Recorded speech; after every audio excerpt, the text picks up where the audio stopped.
For years now, lost media has been a hot topic on the internet. Typically, people have their favorite pieces, typically well-known pieces like Hitogata, Clockman, or Metropolis. Still, there are many more pieces that, while not as well known, deserve not only equal time in the spotlight, but just as much chance to be found. These are those pieces. This is lesser-known lost media. Welcome back, Chimera Crew, to Volume 68 of Lesser Known Lost Media. You may notice that I'm not in my traditional Hawaiian garb for this episode, and that is because I am taking the suggestion of longtime listener Simon the Shorts Guy, who suggested maybe you could make a spooky edition of Lesser Known Lost Media. And especially since I did something similar last year, I figured, why not? So today, we're going to cover 5 obscure lost horror movies. If you're new to the channel, how this works is I typically start with 4 pieces of safe-for-work, family-friendly lost media. We take a brief ad break, and then we come back with a 5th final spicy piece. So, today we're going to do exactly that, but we're going to do it specifically with horror movies. So, with all that being said, let's begin.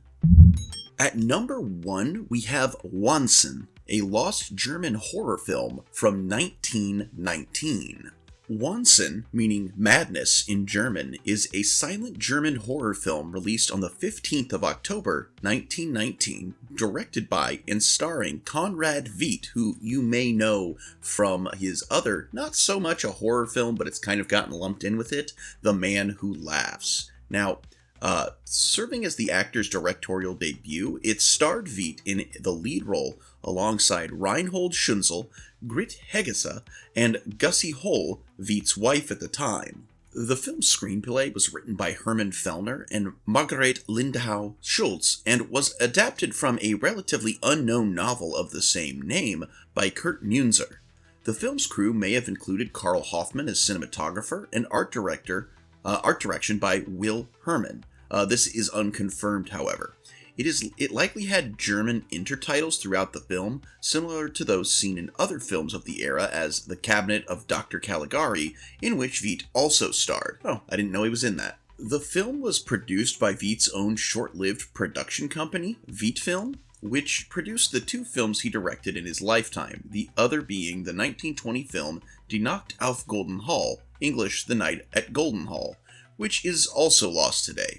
Neither of his 2 films did well at the box office, which may have been a factor in Veidt's decision to return exclusively to acting roles soon after. So, what is the film about? Well, we do have a synopsis. There is a note that the following is a loose translation of the original German production company's press release found in the First International Film Newspaper of Berlin, Volume 13, Number 40, published on the 11th of October 1919 and found on pages 50 to 51. Friedrich Lorenzen, an eccentric banker who avoids people, is close to madness when he learns that his lover, Marion, is having an affair with his general manager, George.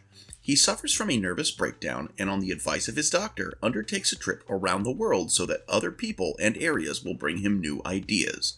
One day, his traveling car bumps into gypsies, and he is told, "A chest will bring you the highest earthly happiness, but also death. Find the chest." Definitely a vague prophecy. I can certainly think of one kind of chest that can do both those things, but I don't think that's what they mean here. The command, "Find the chest," becomes his obsession. He once again races through the country in the car. Everywhere he looks for the chest, often thinking he has found it. He sees the chest in visions, and beside it he sees a beautiful young girl standing next to it. He can't find rest anywhere. He wanders around restlessly, constantly searching. Insanity, he roams the same alleys, houses, and streets again, but everything has amounted to nothing. On the way home, a young crier offers him things for sale, including an oddly shaped key. His face becomes rigid as the key bears the features of that girl who keeps appearing in his visions. With magical force, he feels forced to buy the key. When he returns home, his servants are busy arranging the things he had bought along the way. However, nothing gives him any pleasure. Suddenly, his gaze falls on a letter. The letter reads, "I know you are an art-loving gentleman, and, in addition to the things you bought, I am sending you a valuable item, a rare chest. Unfortunately, the key has been lost." The chest. He jumps up and asks the servants for the chest. The key fits. Stunned, he collapses, only to realize that this is a life-changing mystery. His mood now alternates between euphoric joy that the chest will open up and bring the greatest happiness to him, and a deeply sad realization that his hours are soon numbered. Now, up to what I've just said, all of these points of the film are widely agreed upon. However, there does seem to be some dispute on how the film ends, with two possible narratives occurring at this point. It is entirely possible, however, that both of these narratives have a place in the film, though most sources tend to only mention one and not the other. So, the first possible conclusion is that when he opens the chest, he recoils. The girl climbs out of the coffin like a ghostly apparition. She presses into him. He wants to kiss her, when suddenly the grinning gypsy girl stares back in his face. He runs away, tormented by the most terrible horrors. The prophecy is fulfilled. He was still granted 3 blissful nights in which he was allowed to relive his whole life, his childishness and young love. Then the gloomy companion approaches death, not peacefully, as it often comes. In a horrible embrace, he pulls him towards him into the black nothingness. The faithless friend became the tool by whose hand he lost everything: love, happiness, and life. Whatever that all means. The other option involves that now Marion, Lorenza's lover, forced into prostitution by George, comes back to Lorenzen, but he no longer recognizes her in his madness.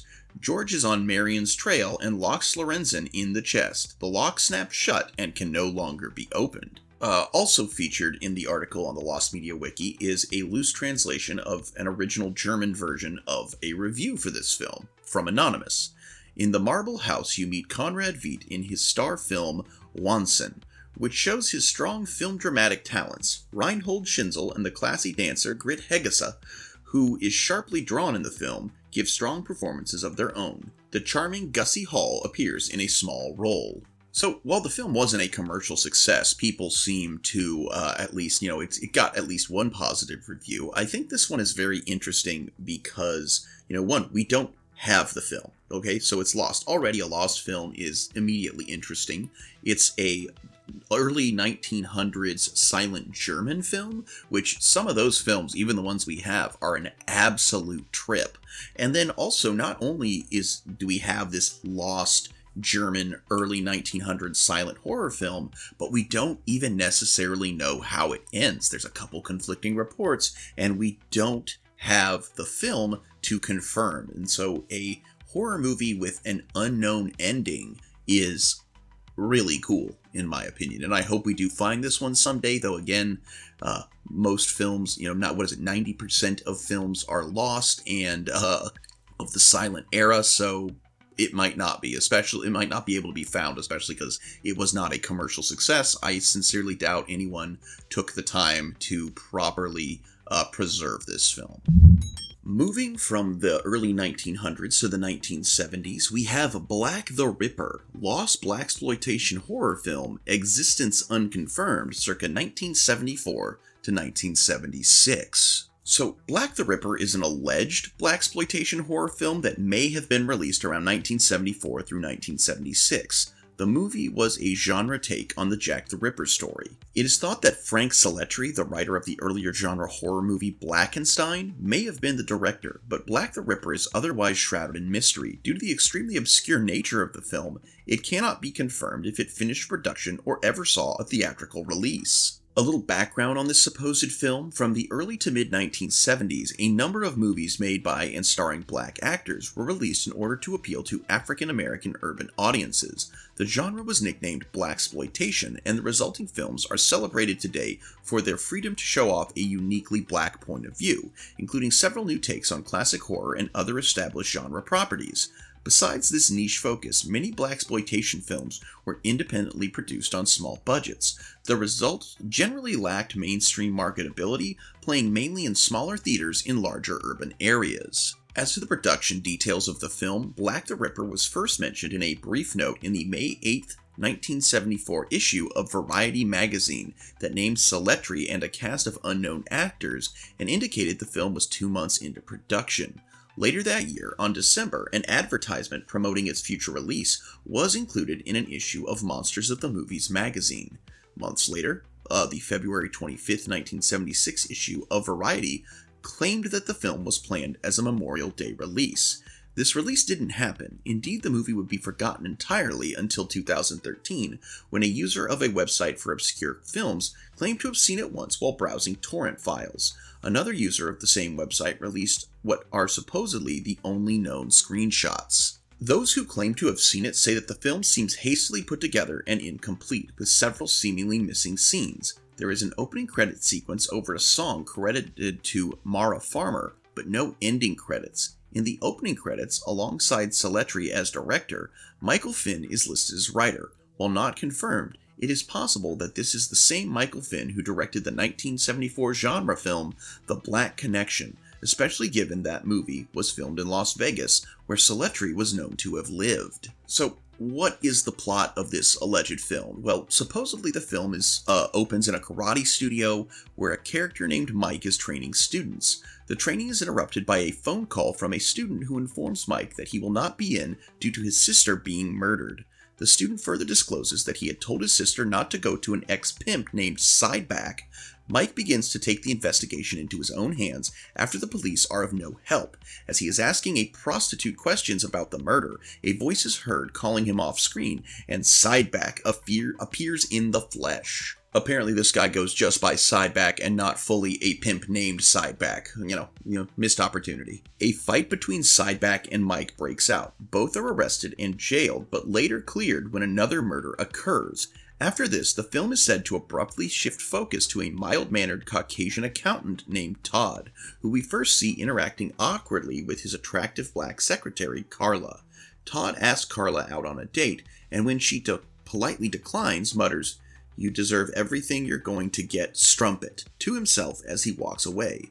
The film then cuts to Todd sleeping, where he dreams of picking up a black prostitute in Victoria-era London. The film cuts back to Mike, who is somehow now in charge of the police investigation, and also in a relationship with Carla.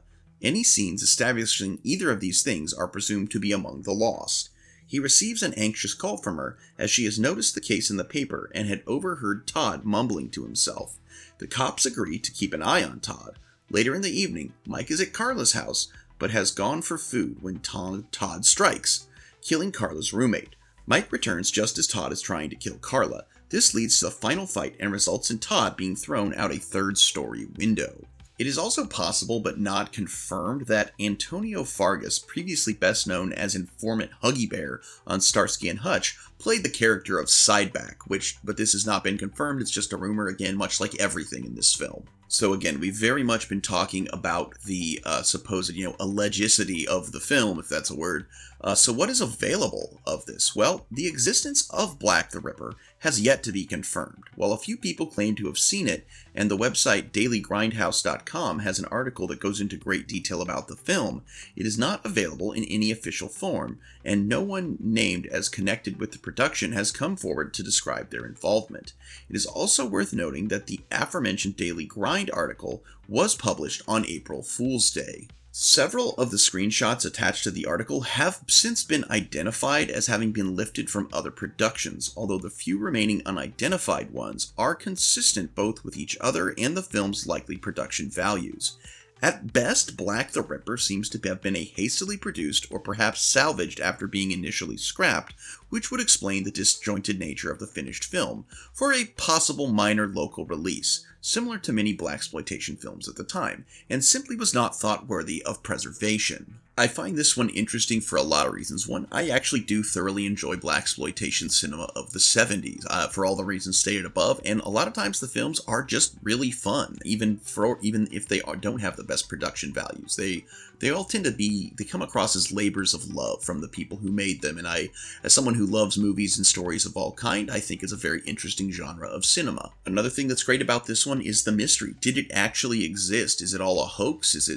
What happened? Mystery is always great in horror, and when the horror movie itself is the mystery, that's even better. Was it ever made? Was it ever fully released? Are the screenshots actually of the film? Was Huggy Bear in it? These are all things we don't know, and until we actually find a copy of the film, we're not gonna know. So hopefully we find it someday. Alright, for number 3, we're sticking around in 1976 with the lost deleted scenes of the horror film Grizzly. Grizzly was an independently made horror film directed by William Girdler, usually known as a Jaws ripoff, but with a bear instead of a shark. Despite its infamy as a bad movie, it's been complimented for its exceptional violent special effects. The film does have some deleted scenes that have not yet resurfaced. Well, there is a scene where a ranger discusses shutting down the lodge, probably removed to save time. There was an extra attack. There is no detail on it, and it is never mentioned in the movie, but it is notable that one kill that happens at a waterfall was never brought up at any point in the film, so it's very possible there was another death.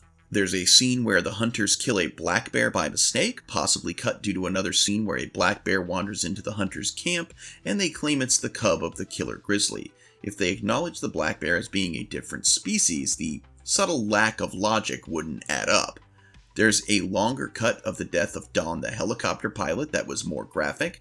The movie does show blood spurting from his mouth in the Scorpion DVD release, and it's slightly longer, but it is possible there was also a shot of his mutilated corpse. The character Scott also had a longer death. In the movie you see him get knocked out, buried, immediately wake up, and then the bears come back. It then cuts away, but there are reports that he had a graphic on-screen death. None of these scenes have resurfaced. Also, there was a special monologue only used in the Japanese Laserdisc release that has never been seen on another release. It came before the credits and discussed how grizzly attacks were becoming more and more common. This one I find interesting because, one, I always love a good Jaws ripoff. I'm still hoping Kevin Smith eventually comes out with Moose Jaws, which, as he put it, is the end of his Canadian trilogy and is Jaws, but with a moose. I would love to see that. Also, it's just interesting that, a film that is considered by many to just be bad but has some cool effects, that this much is known about the deleted missing scenes. Most times in these kind of movies, we don't have this level of information, so I think that's kind of cool. And again, because this is the 70s, not the early 1900s, there is every chance that somewhere a full print of this exists, and maybe we'll find it someday. Alright, hopping from the 70s to the year 2000, we have Stigan, a lost James Wan debut horror film, again, from the year 2000. Stigan is an Australian short-budget indie horror film produced in the year 2000 by Hybrid Films, the production company of the co-filmmaker Shannon Young. Debuting the first credits for director, writer, and filmmaker James Wan, Wan is the creator of prominent horror franchises of the current generation, such as the Conjuring, Insidious, and Saw franchises, which are generally credited for putting the subgenre of tortured gore films into the mainstream. Thank you for that, Mr. Wan.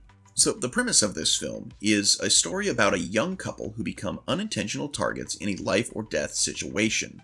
They come into possession of a powerful talisman that is being sought after by the evil Reaper's brothers.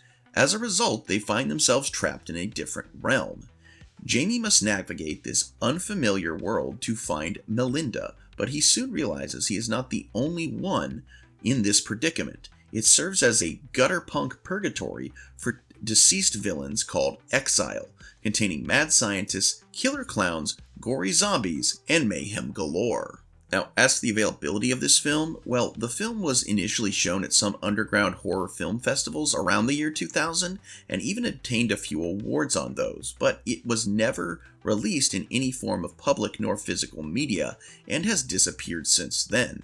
A Reddit user alleged that the co-director Shannon Young has pronounced that he has the movie in his personal archives, but stated that he has no intention to release it.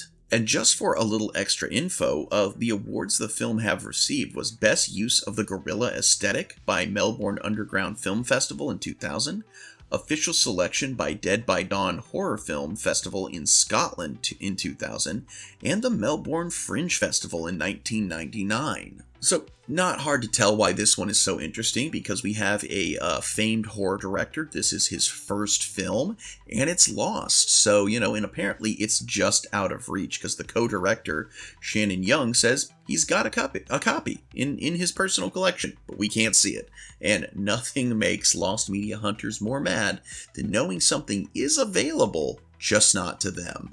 We'll be honest though, not a fan of torture gore films.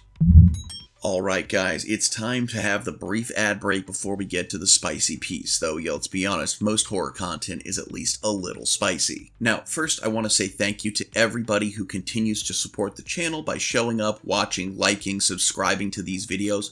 We are less than 15 away from our goal of getting 1,000 subscribers by the end of this year. And, so it's very important. If you haven't subscribed already and you're enjoying this content, please do so before you go watch the other 67 episodes available to you from this series. The other way you can help support this channel beyond just joining the Patreon or becoming a YouTube channel member is you can go to my links to either eBay or Mercari, and you can look at purchasing one of my custom, one-of-a-kind miniatures. Now, I offer all kinds, everything from spicy minis to superheroes, and even horror characters, and I wanted to talk about a few of those today.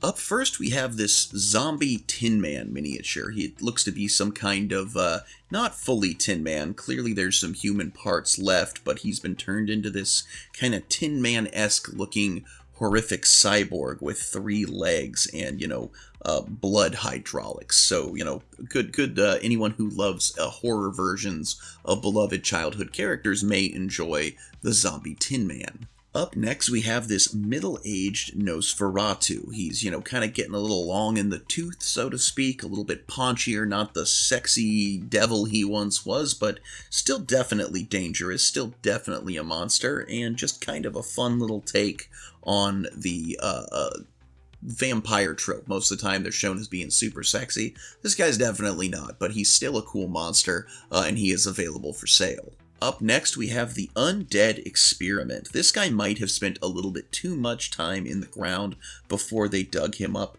Clearly, he is more skeleton than man, at least in the parts that are visible, but he is currently being kept alive by the various colorful fluids that are being pumped in and out of his body via the tubes that you can see. Definitely interesting if you're kind of a fan of the Frankenstein genre, or even Blackenstein, as we mentioned before. Not, what you like's what you like. This next one's one of my favorites. I call it the Jangly Man. He is just kind of a nightmare creature.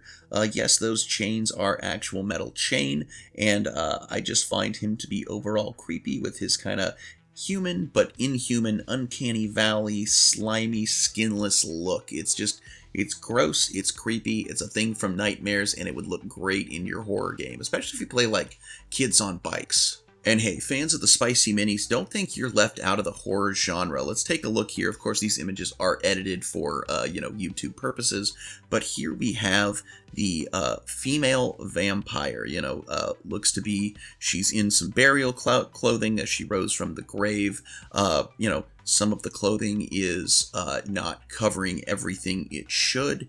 Definitely a horror trope of the sexy vampire, because you might die, but you might get laid. So, conflicting emotions there. And finally, are you turned on by body horror? I mean, personally, I'm not, but I'm not about to judge, especially when I'm trying to sell you something. Here we have the She-Mimic. This piece actually did make a brief appearance in one of my own D&D games, where I had a player who was just constantly trying to sleep with every fair maiden at the tavern he could. He finally gets one up to his room at the inn when she turns out to be this hideous mimic creature that tries to then kill him. He was less keen on seducing every random woman he met after that encounter. All of these and more are available on both eBay and Mercari. Links are in the description, so if you would like to help the channel monetarily, please consider heading over and purchasing a mini. I believe most, if not all, of the ones I just showed are currently at the discounted price of $5 a mini, so you can get all kinds of miniatures. Most of them right now are $5,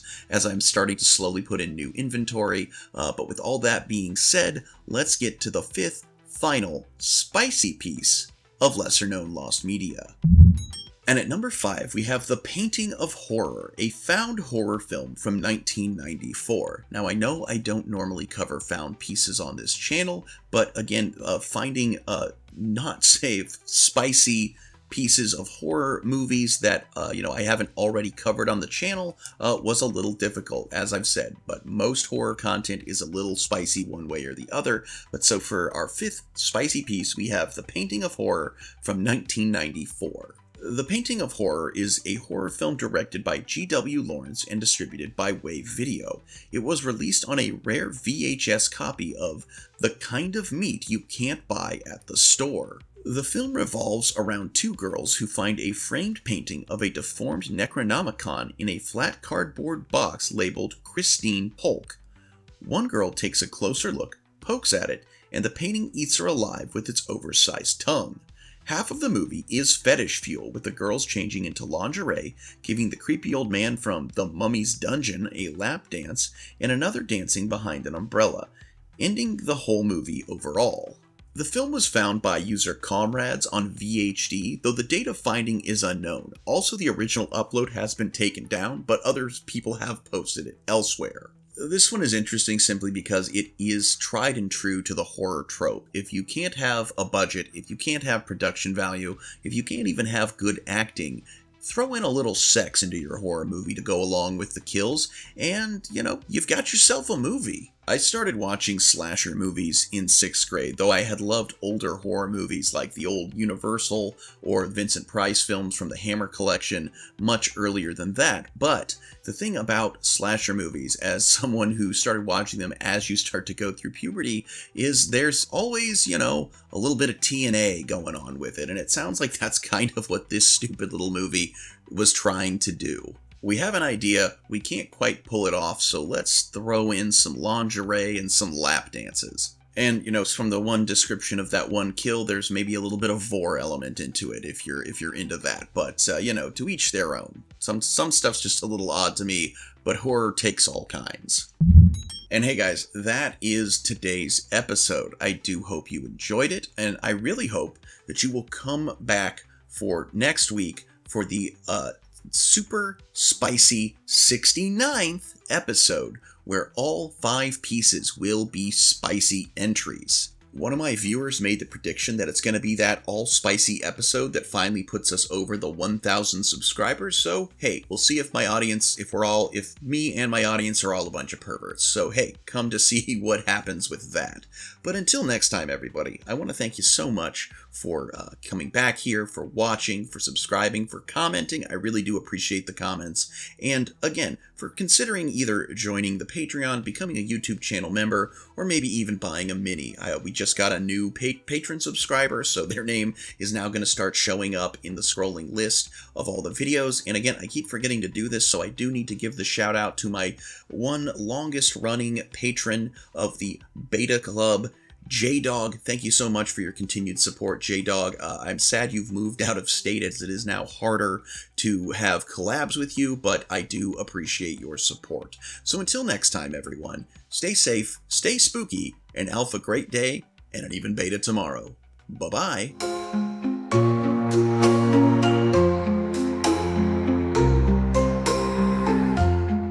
Now the show has reached its end, but fear it doesn't fade.